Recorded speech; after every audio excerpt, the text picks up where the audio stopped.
জিয়াউর রহমান সাহেবের জন্য দোয়া করবেন, আল্লাহ যেন ওনাকে শহীদ মর্যাদা দান করেন। আমাদের সাবেক প্রধানমন্ত্রী খালেদা জিয়ার জন্য দোয়া করবেন, আল্লাহ যেন ওনাকে জান্নাত নসিব করেন। বিশেষ করে তাম দুনিয়ার মুসলমান ভাই বোন যারা বিদায় নিয়েছেন সবার জন্য দোয়া করবেন, আল্লাহ যেন সবাইকে মাফ করে দেয়। আর তাম দুনিয়ার মানুষের জন্য দোয়া করবেন, সব মানুষকে যেন আল্লাহ হেদায়েত নসিব করে দেয়। ভাইয়েরা আমার, আপনাদের কাছে সবিনয় অনুরোধ আমার, দুই হাত জোর করে অনুরোধ আমার, আপনারা ইচ্ছা করলে পারবেন। আমরা অতীতে যেমনটা দেখেছি যে চামড়ার দাম না পেয়ে মাটিতে দাবাই দিয়েছে, দেখি নাই আমরা? এমনটা যেন না হয়, এই চেষ্টাটা আপনাদেরকে করতে হবে এবং সরকারকেও করতে হবে, এটা অস্বীকার হবে। এই অবস্থা যদি সৃষ্টি হয় তাহলে আমরা কারোর কাছে কথা বলতে পারবো না। এই অবস্থা থেকে যেন আল্লাহ পাক আমাদেরকে মুক্ত করেন এবং চামড়াটা গরু জবাই হওয়ার পরে যারা গরু কুরবানি দেয় তাদেরকে বলতে হবে চামড়াটা এমনভাবে আলাদা করার জন্য যেভাবে আলাদা করলে চামড়ার মানটা, গুণগত মানটা ভালো থাকে। এবং আপনারা তাড়াতাড়ি চামড়াটা কালেকশন করে আসল জায়গায় পৌঁছে দিতে চেষ্টা করবে।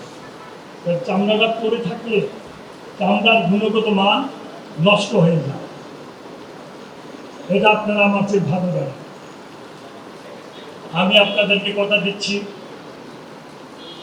আমি আপনাদের সাথে মাঝে মাঝে বসবো, এই মিটিং এর মধ্যে নয়, নিচে বসে বাংলা ভাষায় বলে ল্যাপটাকে মাটিতে বলে তোমরা কথা করো, তোমরা কথা শুন না। আমি এইভাবে আপনাদের সাথে কথা বলবো ইনশাআল্লাহ। আপনারা সমাজের ধারক বাহক, বিয়ে যখন হয় আপনাদের কাজ লাগে, বাচ্চা যখন জন্মগ্রহণ করে আপনাদের কাজ লাগে, মুসলমানি যখন হয় আপনাদের কাজ লাগে, যদি একটা দোয়ার আয়োজন করতে হয় আপনাদের কাজ লাগে, বড় বিপদে যখন পড়ে গিয়ে একটা হুজুরও একটু খাস করে দোয়া করেন, একটা খতম করাই দেন, বড় বিপদে আছে, হুজুরও দান দিয়ে জন্য ভালো হয় এদিকে দোয়া করে বলে তো না, বলে না। মানুষগুলি কিন্তু সমস্ত পর্যায়ে আপনাদেরকে স্মরণ করে, আপনাদেরকে ভালোবাসে। আপনারা যে কি জিনিস আল্লাহ পাক যেন আমাদেরকে বুঝতে তৌফিক দান করেন। আমরা যদি বুঝতে পারি আপনারা সাধারণ মানুষের কাছে কত পূজনীয়, কিভাবে তারা আপনাকে ভালোবাসে, এই জিনিসটা যেন আমাদেরকে আল্লাহ পাক বুঝার তৌফিক দান করেন। আজ আবার বক্তব্য বাড়াবো না, আপনারা দেশের জন্য দোয়া করবেন, আল্লাহ পাক যেন ষড়যন্ত্র থেকে আমাদেরকে হেফাজত করেন। এই দেশের আলেমরা যদি একটা প্ল্যাটফর্মে আসতে পারে, আমার বিশ্বাস অনেকেই ভয় পাবে, অনেকেই ভয় পাবে। আপনারা দোয়া করেন। তারেক রহমান সাহেব ইমাম মুয়াজ্জিনদেরকে সম্মানী ভাবা দিয়েছে, এটা ঠিক তো? আরম্ভ হয়েছে পর্যায়ক্রমে বাংলাদেশ সমস্ত ইমাম মুয়াজ্জিনরা, খাদেমরা, সমস্ত খাদেমরা এই সম্মানী ভাতার আওতায় আসবে। স্বাধীনতার পর থেকে তারেক রহমান সাহেব সরকার গঠন করার আগ পর্যন্ত কোন সরকার কিন্তু এই চিন্তা করে না যে ইমাম মুয়াজ্জিন খাদেমদেরকে সম্মানী দিতে হবে, কেউ চিন্তা করে না। তাহলে তারেক রহমান সাহেবের জন্য আপনাদের দোয়া করতে হবে না? আল্লাহ যেন ওনাকে হেফাজত করেন। আল্লাহ যদি ওনাকে হেফাজত করেন, উনি আপনাদেরকে আরো অনেক ভালো ভালো কিছু দিতে পারবেন। কারণ ওনার বিরুদ্ধে ষড়যন্ত্র কারণ হলো কি, যে উনি ইমাম মুয়াজ্জিন খাদেমদেরকে সম্মানী দিলেন, উনি ফ্যামিলি ভাতা দিলেন, উনি কৃষি কার্ড দিলেন,